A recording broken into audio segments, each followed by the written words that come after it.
أشهد أن لا إله إلا الله.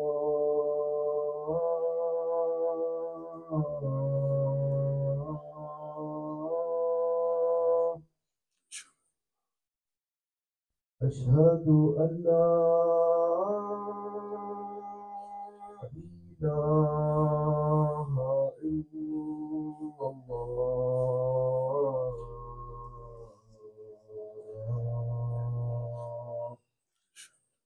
أشهد أن محمد رسول الله.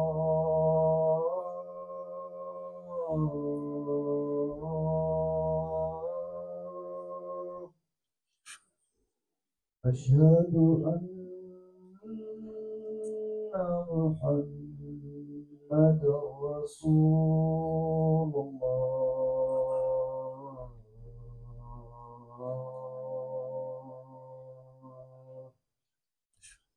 حي على الصلاة.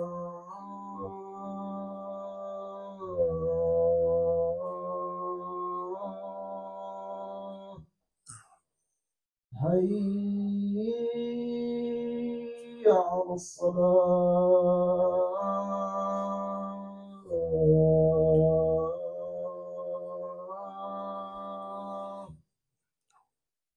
حي على الفلاح.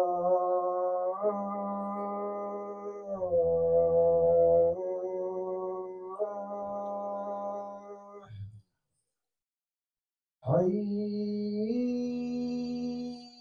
على الفلاح.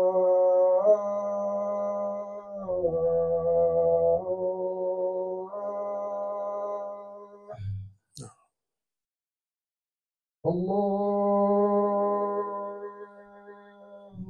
أكبر.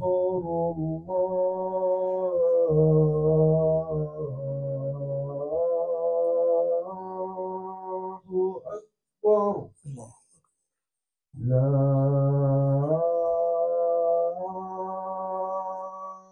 إله إلا الله.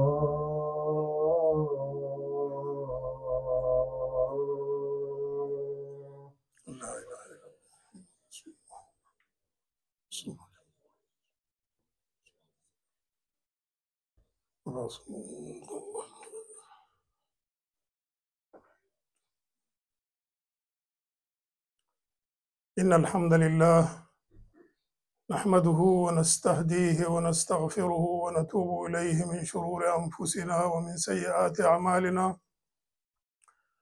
من يهد الله فهو المهتدي ومن يضلل فلن تجد له وليا مرشدا.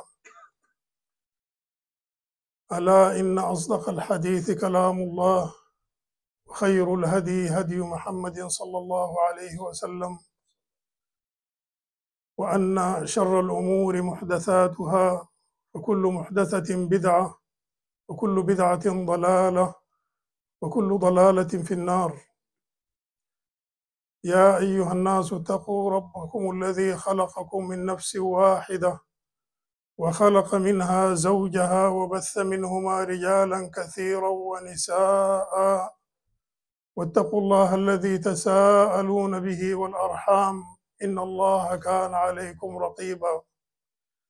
يا أيها الذين آمنوا اتقوا الله وقولوا قولا سديدا يصلح لكم أعمالكم ويغفر لكم ذنوبكم ومن يطع الله ورسوله فقد فاز فوزا عظيما.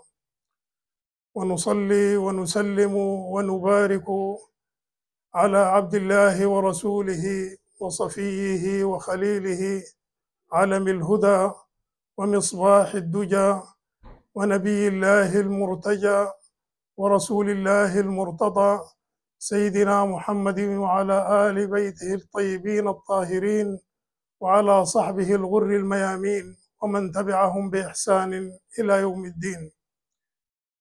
إخوتي الكرام، أوصيكم ونفسي المذنبة المقصرة بتقوى الله، وأستفتح بالذي هو خير. يقول الله سبحانه وتعالى في كتابه العزيز في سورة هود بعد أعوذ بالله من الشيطان الرجيم: وما من دابة في الأرض إلا على الله رزقها ويعلم مستقرها ومستودعها كل في كتاب مبين. ويقول سبحانه في سورة الذاريات: إن الله هو الرزاق ذو القوة المتين. ويقول جل من قائل في سورة الملك: هو الذي جعل لكم الأرض ذلولا فامشوا في مناكبها وكلوا من رزقه وإليه النشور. إخوتي الكرام، حديثنا في هذه الجمعة المباركة يدور حول صفة عظيمة من صفات الألوهية المفردة، وصفة عظيمة من متعلقات الربوبية المطلقة لله سبحانه وتعالى، ألا وهي منزلة الرزق.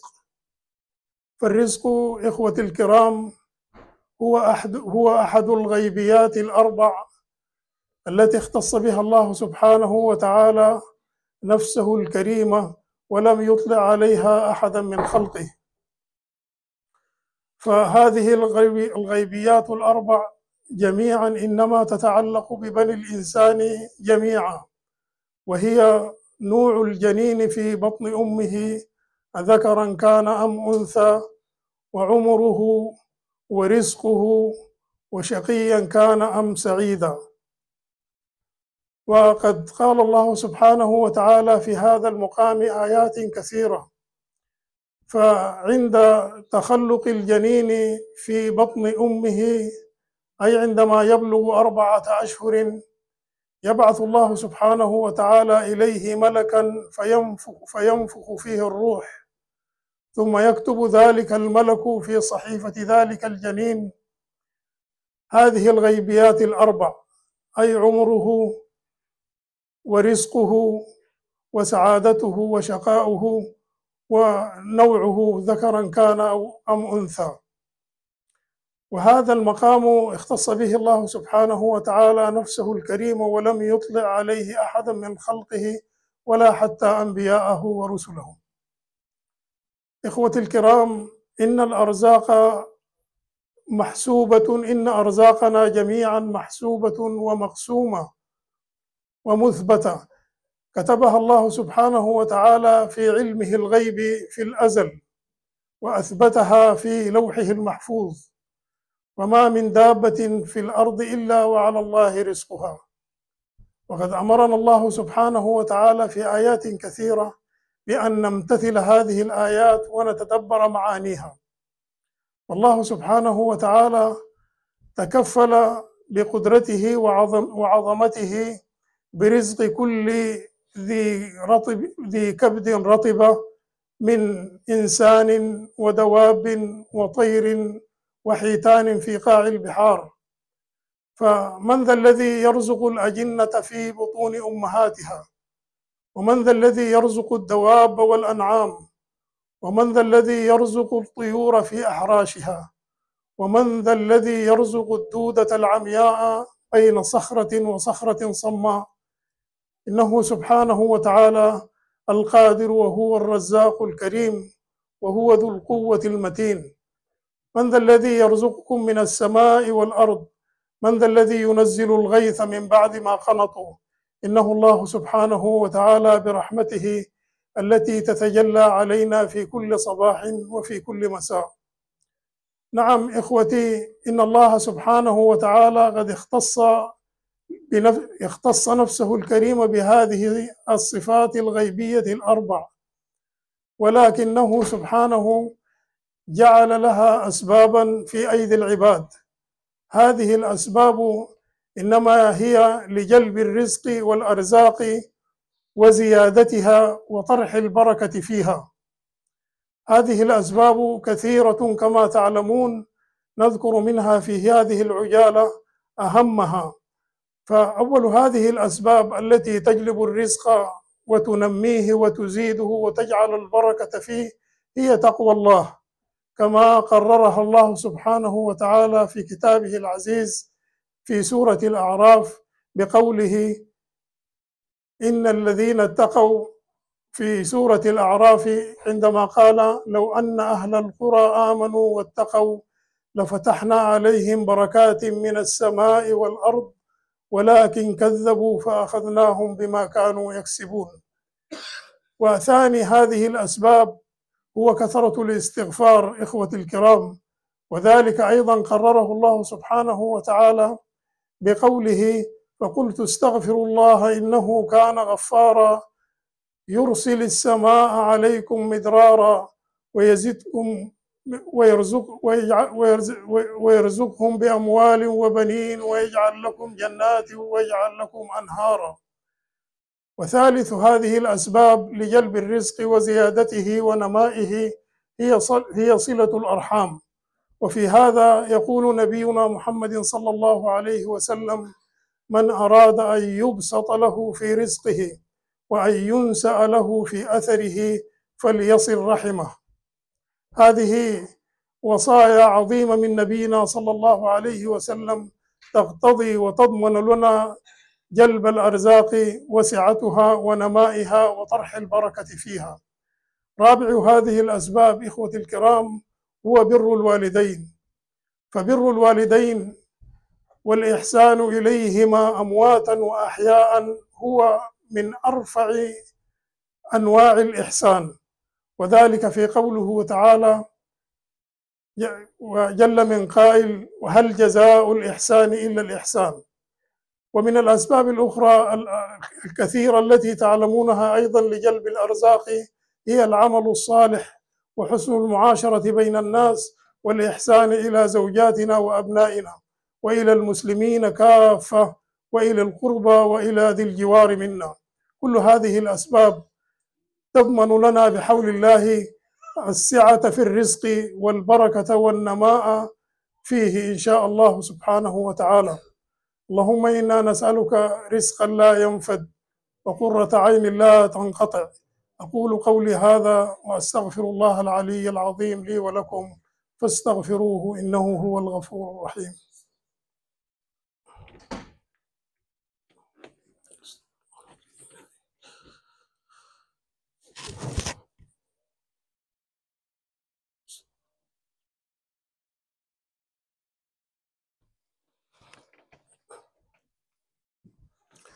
الحمد لله الذي بنعمته تتم الصالحات. الحمد لله كما ينبغي لجلال وجهه وعظيم سلطانه. لك الحمد اللهم حتى ترضى، ولك الحمد بعد الرضا، ولك الحمد إذا رضيت، ولك الحمد بعد الرضا، ولك الثناء الحسن الجميل كما ينبغي لجلال وجهك وعظيم سلطانك. اللهم لك الحمد كما أعطيت، ولك الشكر كما أسديت، فأهل أنت أن تحمد وحق أنت أن تعبد. وأصلي وأسلم وأبارك على عبد الله ورسوله وصفوة خلقه ورسله سيدنا محمد وعلى آله وصحبه ومن تبعهم بإحسان إلى يوم الدين. إخوة الكرام، أمرنا الله سبحانه وتعالى في كتابه العزيز كما أمرنا نبينا صلى الله عليه وسلم في أحاديث كثيرة بالسعي بيقين لطلب أرزاقنا والمثابرة على ذلك. ولكن الله سبحانه وتعالى كذلك نهانا عن الجزع والتهافت وعدم الاطمئنان وعدم القناعة والرضا بما قسمه الله سبحانه وتعالى لنا من أرزاق. وخير ما نستدل به في هذا المقام هو الحديث القدسي الذي قال الله سبحانه وتعالى فيه: يا ابن آدم لا تخافن من ذي سلطان ما دام سلطاني باقيا وسلطاني لا ينفد أبدا.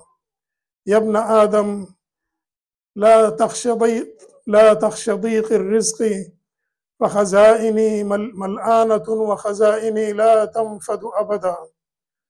يا ابن آدم لا تطلب غيري وأنا لك، فإن طلبتني وجدتني، وإن فتني فتك وفاتك الخير كله. يا ابن آدم خلقتك للعبادة فلا تلعب، وقسمت لك الرزق فلا تتعب. فإن أنت رضيت بما قسمته لك أرحت قلبك وبدنك وكنت عندي محمودا، وإن لم ترض بما قسمته لك فعزتي وجلالي لأسلطن عليك الدنيا تركض فيها ركض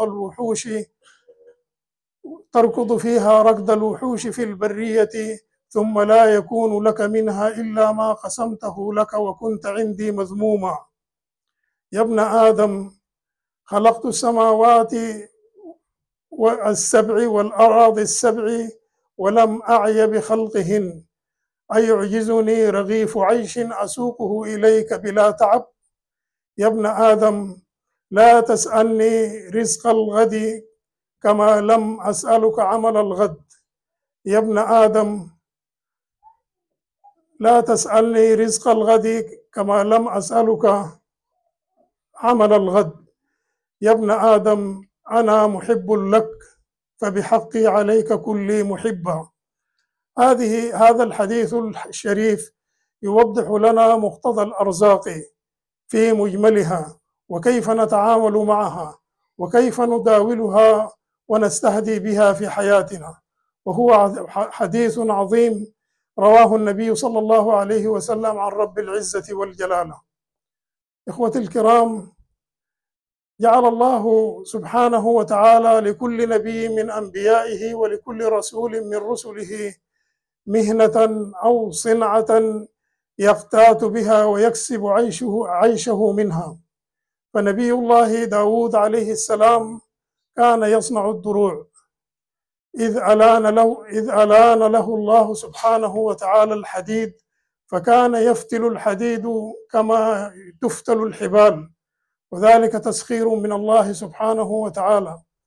وزكريا عليه السلام كان نجارا، وإدريس عليه السلام كان خياطا، وكان يسبح الله سبحانه وتعالى تسبيحة كلما غرز الإبرة في الثياب التي يخيطها. كليم الله موسى عليه السلام رعى لشعيب الغنم 10 سنوات حتى ينكحه ابنته. نبينا محمد صلى الله عليه وسلم رعى الغنم في صباه لأهل مكة مقابل دراهم قليلة، ثم عمل بالتجارة بعدما تزوج أم المؤمنين خديجة رضي الله تعالى عنها وأرضاها. ومن جلائل المواقف التي تشهد بمعجزات نبينا محمد صلى الله عليه وسلم في الرزق وفي بركته وفي نمائه ما حدث في يوم الخندق، عندما كان أصحابه صلى الله عليه وسلم يحفرون الخندق حول المدينة المنورة، إذ عرضت لهم أرض صلبة شديدة الصلابة، فعكفوا عليها 3 أيام يضربونها بمعاولهم، لم يتذوقوا خلالها طعاما، حتى ضربها النبي صلى الله عليه وسلم بالمعول فصارت رملا. وفي هذه اللحظات أدرك النبي وصحابته الكرام مدى الجوع الذي أصابهم والتعب الذي حل بهم جراء حفر هذا الخندق، فأراد الصحابي الجليل جابر بن عبد الله الأنصاري أن يدعو رسول الله صلى الله عليه وسلم وقليل من صحابته إلى بيته لتناول الغداء، ولكنه كان لا يتوفر على طعام كثير، كان لا يملك إلا نذرا قليلا من الطعام. لكن النبي صلى الله عليه وسلم أبت نفسه الشريفة إلا أن يتناول معه جميع صحابته، وكانوا ألفا من الصحابة، أبى إلا أن يتناولوا معه هذا الطعام القليل. فأمر جابر بن عبد الله أن يسرع إلى بيته وأن يخبر زوجته ألا تنزل البرمة التي يعجن عليها العجين، وألا يبدأوا ولا يشرعوا في عجن العجين إلى أن يحضر الرسول صلى الله عليه وسلم إلى دارهم. فحضر صلى الله عليه وسلم ومعه 1000 من الصحابة، فأمر بالبرمة وتفل فيها شيئا يسيرا من ريقه صلى الله عليه وسلم، ثم أمر بالعجين وتفل فيه أيضا شيئا يسيرا من ريقه صلى الله عليه وسلم، ثم أمر زوجة جابر بن عبد الله أن تدعو امرأة أخرى لكي تعينها وتساعدها في خبز هذا العجين وإعداد الطعام لهم. فأقسم جابر بالله سبحانه وتعالى أن النبي صلى الله عليه وسلم وأصحابه 1000 أكلوا من ذلك الطعام اليسير ببركة سيدنا رسول الله صلى الله عليه وسلم، وما زال القدر ملآنا وما زال الطعام متوفرا. شاهد آخر من شواهد طلب الرزق الحلال واللقمة الحلال ما حدث لأبي بكر الصديق رضي الله عنه، أنه دخل يوما إلى داره فوجد أحد غلمانه قد أعد لنفسه طعاما وشرع في أكله، فتناول أبو بكر رضي الله عنه لقمة واحدة من ذلك الطعام وأكلها، ثم بان له أن يسأل الغلام من أين لك هذا الطعام، فقال كنت أتكهن لقوم ما في الجاهلية، أي أنه كان يمارس الكهانة والدجل والشعوذة، فلم يوفوني حقها في ذلك الوقت، وقد دفعوا لي حقي الآن وأنا اشتريت به هذا الطعام. فأدخل أبو بكر الصديق رضي الله عنه أصابعه في حلقه وجعل يتقيأ لإخراج تلك اللقمة، فهي لقمة واحدة فتعثرت في الخروج من جوفه، فقال قولته الشهيرة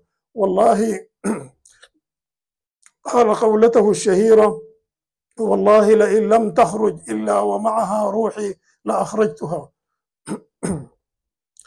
شاهد آخر أن رجلا جاء إلى أبي حنيفة النعمان وشكى إليه ضيق الحال، فقال له ماذا تعمل يا هذا؟ فقال أنا أعمل أجيرا عند صاحب عمل وأتكسب من ذلك 5 دراهم في اليوم الواحد، فأمره أن يرجع إلى صاحب العمل وأن يجعلها 4 دراهم بدل 5، فعجب الرجل، ولكنه نزل على حكم أبي حنيفة النعمان وذهب إلى صاحب العمل فخفض له أجره من 5 إلى 4 دراهم، ثم عاد إليه مرة أخرى وما زال يشكو ضيق الحال، فأمره أن يرجع إلى صاحب العمل مرة أخرى وأن يسأله بأن يجعل أجره 3 دراهم فقط بدلا من 4، فعجب الرجل كذلك، ولكنه رضي بحكم شيخه وطلب من صاحب العمل فكان له ما أراد. ثم حدث أن أحد أتباع أبي حنيفة النعمان لقي هذا الشخص في السوق يتسوق تسوق الأغنياء، فسأله عن حاله فقال الحمد لله لقد كفاني الله بهذه 3 دراهم بدل 5، ثم رجع إلى شيخه أبي حنيفة وحكى له ما رآه مع ذلك الرجل، وسأله عن سبب سؤاله إياه بأن ينقص أجره من 5 دراهم إلى 4 ومن 4 إلى 3، فقال والله لقد رأيت على وجه ذلك الرجل التقوى والصلاح، ولكني علمت أن بعضا من كسبه ليس حلالا، فسألته فرددته إلى صاحب العمل. وهذا أيضا شهادة منا أن يتحرى كل واحد منا إخوة الكرام الكسب الحلال. وقصة أخرى في هذه الشواهد التي نستشهد بها في تقريب صورة العيش الحلال واللقمة الحلال، أن رجلا كان في صدر الإسلام على أيام نبينا محمد صلى الله عليه وسلم له مزرعة يعمل عنده رجل أجيرا وكان مملوكا له، فكان هذا الرجل اسمه المبارك. وفي يوم من الأيام دخل صاحب البستان إلى بستانه ومعه نفر من أصحابه، فأمر المبارك أن يحضر له شيئا من الرمان، فأحضر له رمانا كان أشد حموضة من الليمون، فطلب منه أن يحضر رمانا آخر، فأحضر له رمانا أشد حموضة من الأول. فعجب الرجل وسأله عن حال الرمان، فقال: والله منذ أن عملت في هذه المزرعة منذ سنوات خلت لم أتذوق أي من ثمارها، لأنك لم تأذن لي بذلك، ولم تأذن لي بالأكل منها. فقال الرجل صاحب البستان لأصحابه: أشهدكم أني قد وهبت هذا الرجل المزرعة وأعتقته لوجه الله.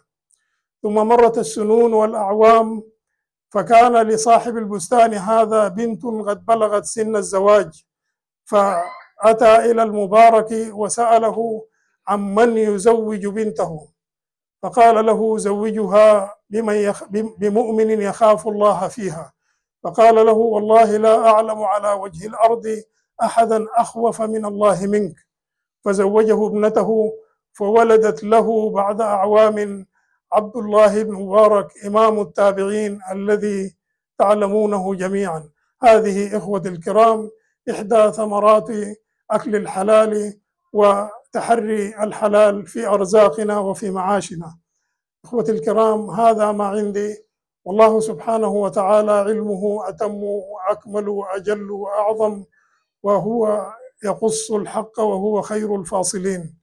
واعلموا إخوة الكرام أن الله سبحانه وتعالى قد أمركم بأمر عميم بدأه بنفسه وثنى بملائكة قدسه، فقال: ولم يزل قائلا عليما حكيما: إن الله وملائكته يصلون على النبي يا أيها الذين آمنوا صلوا عليه وسلموا تسليما.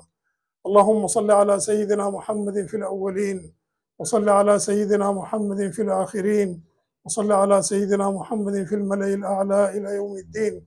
اللهم صل على سيدنا محمد عدد ما ذكره الذاكرون، وعدد ما غفل عن ذكره الغافلون، وأجزه عنا بما هو أهل له، وأجزه عنا خيرا، وأجزه عنا بخير ما جزيت نبيا عن أمته، واحشرنا في زمرته، واجعلنا تحت لوائه، وأوردنا حوضه، وأسقنا بيده الشريفة شربة هنيئة مريئة لا نظمأ بعدها أبدا. اللهم صل على سيدنا محمد بعدد السنين والأعوام، وبعدد من صلى وصام، وبعدد الأيام والليالي، إنك ولي ذلك والقادر عليه. عباد الله، إني داع فأمنوا. اللهم اهدنا فيمن هديت، وعافنا فيمن عافيت، وتولنا فيمن توليت، وبارك لنا فيما أعطيت. خفف عنا برحمتك واصرف عنا شر ما قضيت، إنك تقضي بالحق ولا يقضى عليك، إنه لا يذل من واليت ولا يعز من عاديت، تباركت ربنا وتعاليت. اللهم اقسم لنا من خشيتك ما تحول به بيننا وبين معصيتك، ومن طاعتك ما تبلغنا به جنتك، ومن اليقين ما تهون به علينا مصائب الدنيا. ومتعنا اللهم بأسماعنا وأبصارنا وقوتنا أبدا ما أحييتنا، واجعله الوارث منا، واجعل ثأرنا على من ظلمنا، وانصرنا على من عادانا، ولا تجعل مصيبتنا في ديننا، ولا تجعل الدنيا أكبر همنا ولا مبلغ علمنا، ولا تسلط علينا بذنوبنا من لا يخافك فينا ولا يرحمنا يا قوي يا عزيز. اللهم ارزقنا قبل الموت توبة نصوحة تنقنا بها بدنا وروحا، وارزقنا عند الموت شهادة، وبعد الموت جنة وحريرا ونعيما وملكا كبيرا. اللهم أصلح لنا ديننا الذي هو عصمة أمرنا، وأصلح لنا دنيانا التي فيها معاشنا، وأصلح لنا آخرتنا التي إليها معادنا، واجعل الحياة زيادة لنا من كل خير، واجعل الموت راحة لنا من كل شر. اللهم آتنا في الدنيا حسنة وفي الآخرة حسنة وقنا عذاب النار، وادخلنا الجنة مع الأبرار برحمتك يا غفور يا غفار. أمواتنا وأمواتكم وأموات سائر المسلمين، اللهم اغفر لهم وارحمهم وعافهم واعف عنهم. اللهم أكرم نزلهم ووسع مدخلهم، وارفع درجتهم في المهديين، واخلفهم في عقبهم في الغابرين، واجعلهم من ورثة جنة النعيم. اللهم اجعلهم في سدر مخضود وطلح منضود وظل ممدود وماء مسكوب وفاكهة كثيرة لا مقطوعة ولا ممنوعة وفرش مرفوعة، واغسلهم اللهم بالماء والثلج والبرد ونقهم من الخطايا كما ينقى الثوب الأبيض من الدنس برحمتك يا أرحم الراحمين. اللهم احفظ أهلنا وبلادنا وسائر بلاد المسلمين بما تحفظ به عبادك الصالحين، وانصر إخواننا المجاهدين في سبيلك في مشارق الأرض ومغاربها. اللهم سدد رميهم وثبت أقدامهم واجعلهم على عدوك وعدوهم ظاهرين برحمتك يا أرحم الراحمين. عباد الله، إن الله يأمر بالعدل والإحسان وإيتاء ذي القربى وينهى عن الفحشاء والمنكر والبغي يعظكم لعلكم تذكرون.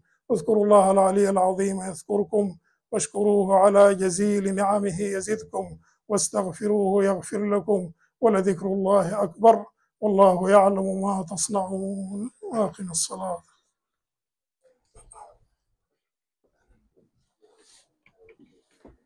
الله أكبر الله أكبر، أشهد أن لا إله إلا الله، أشهد أن محمدا رسول الله.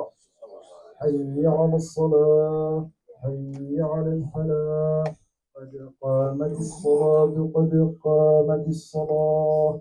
الله أكبر الله أكبر، لا إله إلا الله. لا إله إلا الله.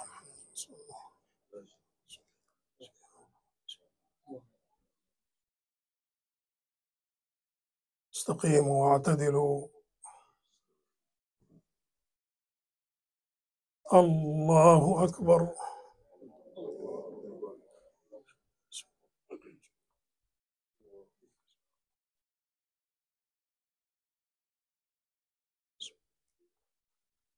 الحمد لله رب العالمين الرحمن الرحيم مالك يوم الدين، إياك نعبد وإياك نستعين، اهدنا الصراط المستقيم، صراط الذين أنعمت عليهم غير المغضوب عليهم ولا الضالين.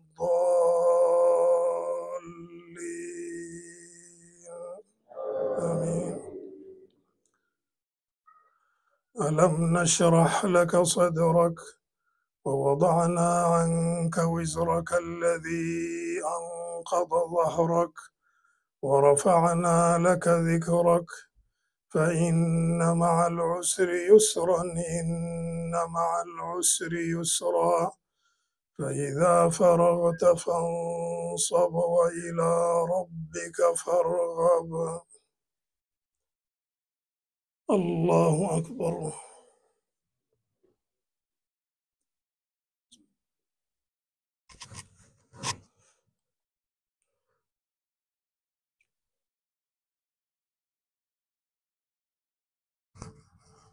سمع الله لمن حمده. الله أكبر.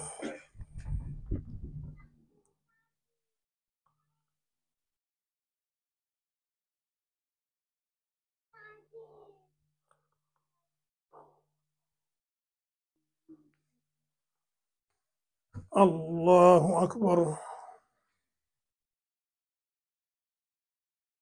الله أكبر.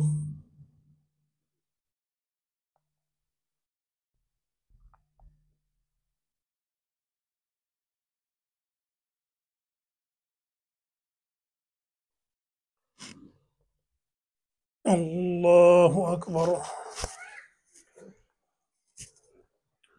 الحمد لله رب العالمين الرحمن الرحيم مالك يوم الدين، إياك نعبد وإياك نستعين اهدنا الصراط المستقيم، صراط الذين أنعمت عليهم غير المغضوب عليهم ولا الضالين.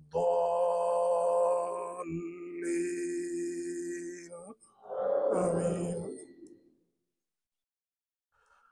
والتين والزيتون وطور سينين وهذا البلد الأمين لقد خلقنا الإنسان في أحسن تقويم ثم رددناه أسفل سافلين إلا الذين آمنوا وعملوا الصالحات فلهم أجر غير ممنون فما يكذبك بعد بالدين أليس الله بأحكم الحاكمين الله أكبر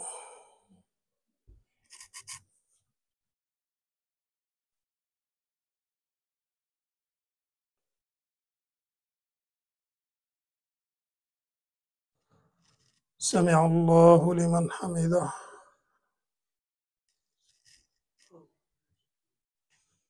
الله أكبر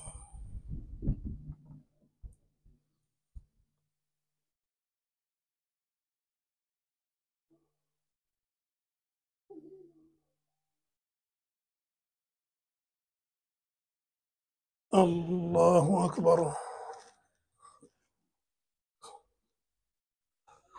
الله أكبر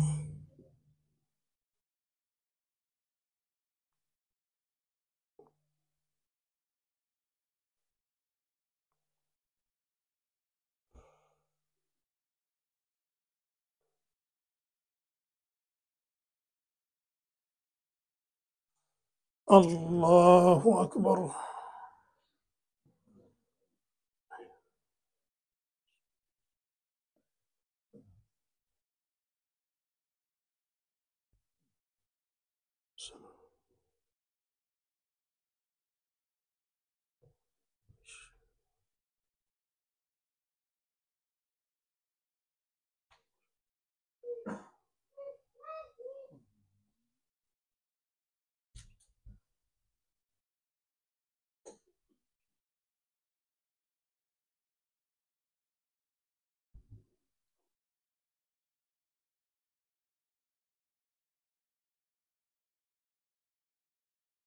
السلام عليكم ورحمة الله السلام عليكم ورحمة الله